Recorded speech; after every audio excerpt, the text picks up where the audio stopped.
Hello. अब हम शुरू करेंगे आज जहाँ हमने कल लेफ्ट किया था। कल मैंने आपको बताया था कि सेम ऐसे क्वेश्चन होते थे जहाँ पे हमको सम देता था कि भाई 4 ईयर्स में इतना अमाउंट हो गया है और 6 ईयर्स या 7 ईयर्स में इतना अमाउंट हो गया, हमसे वो रेट पूछता था। आज बस थोड़ा सा डिफरेंस है, क्वेश्चन के अंदर हमें वो रेट नहीं पूछेगा, हमें पूछेगा आप सम निकालो, find the sum. Question same basic है, sum of money becomes 4800 in 4 years. मतलब कोई भी अमाउंट है जो कि 4 साल में 4800 हो रहा है एंड बिकम 6000 इन 8 ईयर्स, और 6000 हो रहा है 8 साल के अंदर at a certain rate of CI, find the sum. हमसे CI पूछ रहा है, मतलब कोई अमाउंट है जो कि 4 साल में तो हो रहा है 4800 और 8 साल में हो रहा है 6000, और हमसे पूछ रहा है फाइंड द सम। आप वो सम निकालो कि अमाउंट कितना होगा। ठीक है, ओके, निकाल देंगे, कोई लोड नहीं है। भाई सबसे पहले मैं आपको बताऊंगा दो तरीके, एक तो बताऊंगा आपको मैं बेसिक मेथड और एक मैं आपको बताऊंगा ट्रिक। बेसिक मेथड सिर्फ आपके नॉलेज के लिए है, उसको आप बस एक बार देख लेना, उससे सीखना कुछ भी नहीं है, बट एग्जाम में आपको ट्रिक वाला मेथड ही अप्लाई करना है। ठीक है, वही same same as it is कल वाला पोर्शन रहेगा। सबसे पहले आप अमाउंट का फॉर्मूला बताओ मेरे को, क्या होता है? P1 प्लस आर अपॉन 100 की पावर क्या होती है? T। कोई दिक्कत यहां तक? नहीं। अमाउंट कितनी है? 4800 हो रहा है। कितना हो रहा है? 4800। जब हमको रेट निकालनी होती थी हम P को एज्यूम करते थे, और वहां पर भी होता था 16 टाइम्स या 25 टाइम्स। इस बार हमको P निकालना है तो हम एज्यूम नहीं करेंगे, P को हम P ही रखेंगे। यहाँ 1 प्लस आर अपॉन 100 कितने साल में हो रहा है? ये चीज़ हो रही है, T जो है वो 4 है। ये T जो है कितना है, थोड़ा मैं बड़ा लिख देता हूँ ताकि आपको इजीली दिखे। T जो है वो 4 है। ठीक है, ये हो गई आपकी इक्वेशन फर्स्ट। अब आगे चलते हैं, इक्वेशन सेकंड के लिए बोल रहा है कि जो अमाउंट है वो 6000 हो रहा है 8 ईयर्स में। तो अमाउंट कितना हो रहा है? 6000 P1 प्लस आर अपॉन 100 की पावर कितना? 8 ईयर्स में। ये रख दो आप इक्वेशन 2। कोई दिक्कत यहां तक? सेम जो मेथड वहां अप्लाई किया था वही मेथड हमको सेम एज इट इज यहां पे अप्लाई करना है। अब क्या करेंगे, इक्वेशन 2 को इक्वेशन 1 से डिवाइड कर देंगे। करो डिवाइड इनको आप, मतलब इक्वेशन 2 डिवाइड बाय इक्वेशन 1, इनको आपस में डिवाइड करोगे तो कितना आएगा? 6000 upon 4800 equals to P1 plus R upon 100 की पावर 8, और यहां होगा P1 प्लस आर अपॉन 100 की पावर 4। कोई दिक्कत? सेम जो मैंने बस दोनों को डिवाइड किया है। मैंने आपको कल बताया था जब भी बेस सेम होते हैं और डिवाइड में हो तो पावर को क्या कर दो आप? माइनस कर दो। पहले इनको सॉल्व करो। 2 0 से 2 0 गए, ये कटेगा। 6 10 जा, 8 6 जा और 5 जा, 2 5 जा और 4 जा, और यहाँ माइनस करोगे तो कितना आएगा? 4 आएगा। तो कितना क्या मिलेगा मेरे को? 5/4 इक्वल्स टू, P से तो P कट जाएगा, क्या मिलेगा? 1 प्लस आर अपॉन 100 की पावर 4। ओके, कोई दिक्कत यहां तक तो पूछ लो। अभी तक कुछ एकदम बेसिक किया है, नॉर्मल। मैंने सबसे पहले इनकी जो भी वैल्यू थी वो मैंने इनकी वैल्यू पुट की है। वैल्यू पुट करने के बाद में 4800 P1 प्लस दोनों को डिवाइड किया, इनको आपस में काटा तो 4 की पावर 8 और 4 माइनस किया तो 4 आ गया। अब अगर आप ध्यान से देखो तो 1 प्लस आर अपॉन 100 की पावर 4 आपको इस पूरे सिनेरियो में कहां दिख रहा है? यहां नहीं दिख रहा। 1 प्लस आर अपॉन, देखो अब मैं इसको सॉल्व तो नहीं कर सकता क्योंकि मेरे को आर पता ही नहीं है और यहाँ पे P भी नहीं है, मेरे को तो P निकालना है। तो मैं क्या करूंगा? 1 प्लस आर अपॉन 100, ये दिख रहा है इक्वेशन फर्स्ट के अंदर। तो मैं इक्वेशन फर्स्ट के अंदर से 1 प्लस आर अपॉन 100 की पावर 4 की वैल्यू निकाल लूंगा। इस P को यहाँ भेज दूं तो 4800 upon P equals to 1 plus R upon 100 की पावर 4 हो गया। कोई दिक्कत यहां तक? देखो मैंने कुछ नहीं किया। मैंने जब यहां तक सॉल्व किया तो मैंने देखा कि इसके अंदर P तो है ही नहीं।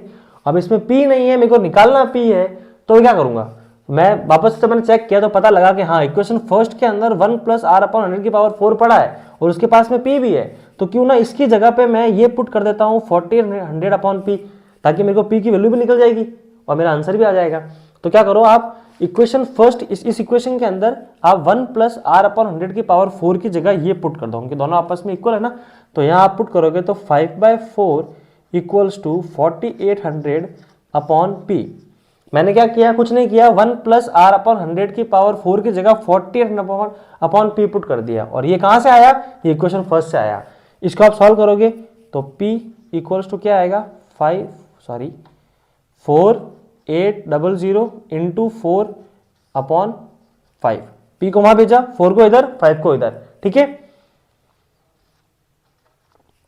5 9 जा 45, कितने बचे पीछे 3 6 और 0, तो P कितना आ जाएगा आपका, 0 से मल्टीप्लाई करोगे 0, 6 4 जा 24, 9 4 जा 36 और 2 ऊपर गए तो 38, यानी कि 3840 आपका आंसर है। घबराना मत, आपको ये एग्जाम में करना ही नहीं है, इतना बड़ा तो थोड़ा ना कराऊंगा आपको एग्जाम में, ये तो बस मैंने इसलिए बताया ताकि आपको पता लगे कि हाँ क्वेश्चन में क्या हो रहा है, बेसिक मैथड आपको पता लगे, क्योंकि सीधी ट्रिक बताऊंगा तो फिर फंस जाओगे, आपको रटना नहीं समझना है। क्या किया था मैंने सबसे पहले, सम ऑफ मनी बिकम्स 4800, सेम वही मेथड अपनाया था जो पहले किया था, दोनों को आपस में डिवाइड किया, बस एक नई चीज की है, यहाँ पे इसकी वैल्यू हमने पुट की है ताकि मेरे को आंसर मिल जाए, पी की वैल्यू। समझ में आ गया, भूल जाओ। अब आपको याद करनी है इसकी ट्रिक जो मैं बता रहा हूं आपको, वो बहुत ही इजी मेथड है, उसमें आपको इतना घूमना ही नहीं है, बस नॉर्मल सा आपको लगाना है दिमाग, हल्का सा दिमाग लगाना है और आपका क्वेश्चन इजीली हो जाएगा, कोई इशू नहीं आएगा। देखो अब कैसे करते हैं उसको हम। क्वेश्चन क्या बोल रहा है कि सम ऑफ मनी जो है वो 4 ईयर्स में हो रही है 4800। क्वेश्चन क्या बोल रहा है, 4 ईयर्स में कितनी हो रही है 4800, और 8 ईयर्स में कितनी हो रही है 6000, यानी कि 4 साल में इनके बीच का गैप जो है वो 4 साल है। तो इस ऐसे क्वेश्चन में हमेशा जो बड़ी अमाउंट हो उसको आप छोटी वाले से डिवाइड कर दो।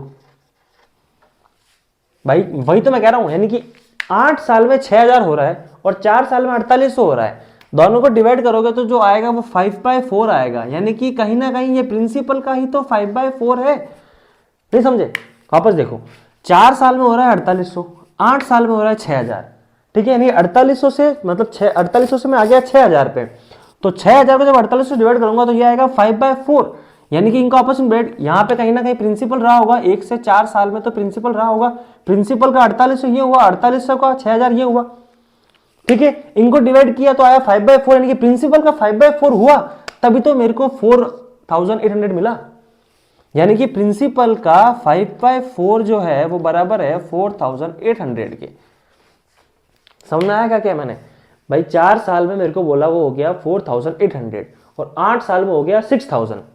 ऊपर कहीं ना कहीं स्टार्टिंग के 4 में प्रिंसिपल पड़ा होगा, तो इनको जब डिवाइड करूंगा तो आएगा 5/4। आपको अगर आपको ट्रिकी याद करनी है तो कुछ मत करना, जो बड़ी वैल्यू हो उसको छोटी वाले से डिवाइड कर दो, जो भी रेशियो है इनटू प्रिंसिपल करके आप छोटी वाली अमाउंट लिख दो, आपका आंसर आ जाएगा।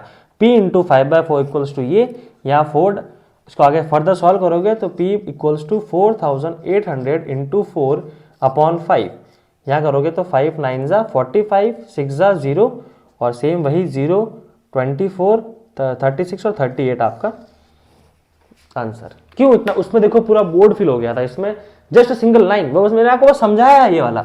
अगर आप थोड़ा दिमाग लगाओ, अगर आप सोचो तो प्रिंसिपल कहीं ना कहीं प्रिंसिपल रहा होगा, उस प्रिंसिपल से 4 साल में मैं आ गया 4800 पे और उसके और 4 साल बाद में आ गया 6000 पे, तो जब इन दोनों को डिवाइड करूंगा तो मेरे को एग्जैक्ट प्रिंसिपल का जो हिस्सा हुआ था वही तो 4000 के बराबर था, यानी प्रिंसिपल का ही तो 5/4 है जो 4000 था, 4800 था, उसको सॉल्व कर दो आपका प्रिंसिपल निकल जाएगा। बस यही मेथड आपको हर जगह अपनाना है। कोई नहीं, एक क्वेश्चन और देखते हैं, अभी आपका आंसर आ जाएगा। एक क्वेश्चन और देखते हैं, आपका जो भी डाउट्स वगैरह है वो क्लियर हो जाएंगे, क्योंकि एक टाइप के 2 क्वेश्चन देखने बहुत जरूरी होते हैं, मैं एक करा के निकल लिया तो फिर वो दिक्कत हो जाएगी। देखो अगला क्वेश्चन देखते हैं, सम ऑफ मनी बिकम्स ₹2400, इसकी जगह कर दो आप ₹2400 इन 6 ईयर्स, कितना years, in 6 years, and ₹3600 in 12 years and becomes 3600 in 12 years at a certain rate of CI, find the sum।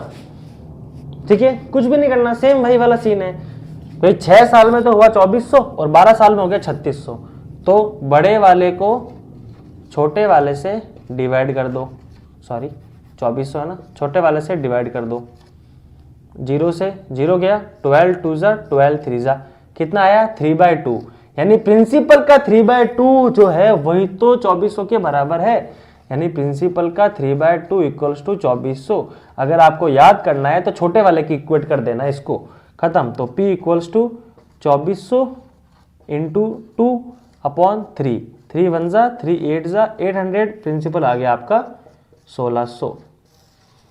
कोई दिक्कत, वापस आपके दिमाग में आ रहा होगा कि मैंने प्रिंसिपल को क्यों इक्वेट किया 2400 के, क्योंकि स्टार्टिंग में प्रिंसिपल तो रहा होगा जो 6 साल में 2400 बना है, तो प्रिंसिपल का ही तो 3/2 जो है 2400 के बराबर रहेगा। मैं 3600 की इक्वेट कैसे कर सकता हूँ? ये तो 6 साल बाद हुआ, ये 3600 तो हुआ है 12 साल बाद, क्योंकि मेरे को तो 6 साल बाद प्रिंसिपल मिल गया था ना, प्रिंसिपल का जो अमाउंट है वो 2400 हो गया था 6 साल बाद। इसलिए इन दोनों को डिवाइड करने पे जो रेशियो आता है वो प्रिंसिपल का ही एक पार्ट है, तो प्रिंसिपल का ही 3/2 जो है वो 2400 रहता है। ठीक है, अब देखते हैं अगला क्वेश्चन। ये क्वेश्चन आपके लिए न्यू टाइप रहेगी, ध्यान देना। अभी तक देखो यहाँ क्वेश्चन ऐसा ही है बट थोड़ा चेंज हो जाएगा। यहाँ पर क्या था, सिंपल मैंने आपको बोला 2400 6 साल में हुआ, 3600 12 साल में हुआ, आप सब निकालो। बट अब अगले क्वेश्चन में मैं बोलूंगा 2400 6 साल में, 3600 12 साल में, तो 16 साल बाद क्या होगा। अब क्वेश्चन ऐसे आएंगे, देखो कैसे करते हैं। अभी कर देंगे, 1 मिनट रुको। सारे क्वेश्चन सीखेंगे, किसी भी तरह के क्वेश्चन नहीं छोड़ेंगे, टेंशन मत लो। अ sum of money becomes ₹1600 in 8 years, ₹1600 in 8 years, ठीक है, and becomes ₹2000 in 12 years, and becomes ₹2000 in 12 years at a certain rate of CI. 2000 in 12 years. Find what will be the amount after 16 years. What will be the amount after 16 years. ठीक है, ये आपका question है। अब ध्यान देना इस बात पे, क्वेश्चन क्या बोल रहा है, इसको हम ट्रिक से करेंगे, अगर इसको हम मेथड से करेंगे तो बहुत ज्यादा बड़ा हो जाएगा। हमें बड़ा करना ही नहीं है, हमें जितना हो सके क्वेश्चन को शॉर्ट करना है। ठीक है, क्वेश्चन बोल रहा है 8 साल में कितना हो गया मेरे 1600, और 12 साल में कितना हो गया 2000। पूछा कितने का है, 16 साल। अब अगर आप ध्यान देना, थोड़ा आप दिमाग लगाओगे तो इस 16 साल के अंदर 12 साल प्लस 4 साल में इसको नहीं लग सकता, क्योंकि मेरे को पता है, मेरे को 12 साल का अमाउंट तो पता है भाई। मैं अगर सीधा निकालूंगा तो बहुत बड़ा पड़ जाएगा। 16 ईयर्स मेरे को दे रखा है। अगर आप ध्यान से देखोगे इस 16 ईयर को अगर मैं 12 ईयर प्लस 4 ईयर लिखूं तो क्या मैंने कुछ गलत लिखा? नहीं लिखा ना। इसको हमेशा आपको क्वेश्चन ऐसा ही बना के देगा, वाला क्वेश्चन देगा भी नहीं आपको एग्जैक्ट। हमेशा यहाँ पे जो लास्ट ईयर देगा ना उसी में इसको 2 भाग में आपको तोड़ना है। यहाँ 12 ईयर्स है तो 12 प्लस 4 ईयर लिख दो, क्योंकि मेरे को 12 ईयर का सम पता है। 12 ईयर का सम कितना है 2000, तो यहाँ लिख दो 2000। अब अगर मेरे को 4 ईयर का मिल जाए, मेरे को 4 ईयर का रेशियो मिल जाए तो मेरी बात बन जाए। हम पहले क्या करते थे, मैंने आपको बताया था भाई, स्टार्टिंग के 8 साल में हो गया 1600, 12 साल में हो गया 2000। तो क्या करोगे आप, इन दोनों को डिवाइड करो, मतलब बड़े वाले को तो ऊपर रखो और छोटे वाले को नीचे रखो। 0 से 0 गया, सॉरी 4 5 जा 4 4, यानी कि 5/4, यानी प्रिंसिपल का 5/4 रहा होगा। प्रिंसिपल का 5/4 रहा होगा, तब जाके मेरे को 1600 मिला होगा 8 ईयर्स के अंदर। बट मेरे को तो कितना निकालना है, 16 साल का निकालना है। 12 साल का मेरे को पता है। अब मेरा यहाँ इन 16 साल के अंदर मेरा 12 साल जो है वो प्रिंसिपल की तरह ट्रीट करेगा, यानी कि इसका 5/4 जो यहाँ इक्वल्स टू क्या हो जाएगा 16 साल। अब मेरा यहाँ ये प्रिंसिपल की तरह ट्रीट कर रहा है, क्योंकि 12 साल का जो अमाउंट है वो कितना है 2000। तो मेरे लिए प्रिंसिपल ये होगा, 12 साल मैंने इतने कमा लिए हैं तो मेरे लिए नेट अमाउंट यही रहेगा। तो इसका मैं कर दूंगा क्या 5/4, 4 1 जा 4 5 जा 0 इक्वल्स टू 2500। आपका क्या हो जाएगा आंसर, यानी कि at the end of the 16 year आपकी जो अमाउंट होगी वो कितनी हो जाएगी 2500। समझ आया कैसे किया मैंने, ये अच्छे से समझाया? कोई भी दिक्कत कोई भी इशू पूछो, देखो वापस देख लो एक बार, इसको दोबारा देख लेते हैं हम। इसमें क्या हुआ, a sum of money become 1600 in 8 years and becomes 2000 in 12 years at a certain rate of CI, what will be the amount after 16 years. Question बोल रहा है what will be the amount after 16 years. ठीक है, तो मैंने कुछ नहीं किया, मेरे को पता लग गया 16 साल मेरे को निकालना है। 16 साल को आपको ऐसे तोड़ना है कि आपको हमेशा, आपको हर क्वेश्चन में ऐसे मिलेगा। मैं आपको आगे सिमिलर क्वेश्चन कराऊंगा, उसमें भी आपको सेम चीज ही मिलेगी। 16 साल है ना, तो एग्जैक्ट इसी में टूटेगा। एक तो 12 साल प्लस 4 साल जो कि दोनों का गैप होगा, और दोनों का गैप निकालना मैंने आपको बताया ही था। जब भी आपको दोनों का गैप निकालना हो तो इन दोनों को आप डिवाइड करो, जो भी रेशियो आए उसको आप इससे मल्टीप्लाई कर दो, आपका आंसर आ गया।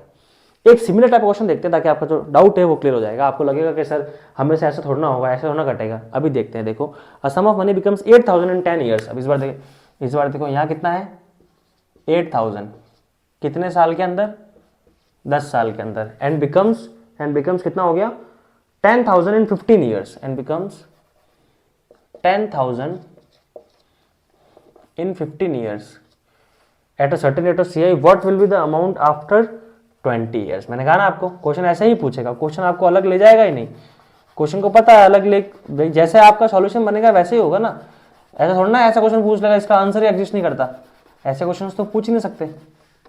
अब देखो इसमें क्या होगा, a sum of money becomes 8,000 in 10 years and becomes 10,000 in 15 years। तो बस वही वाला सीन है, 20 ईयर्स है, इसको दो हिस्सों में तोड़ो कि सर एक तो 15 ईयर और एक 5 ईयर।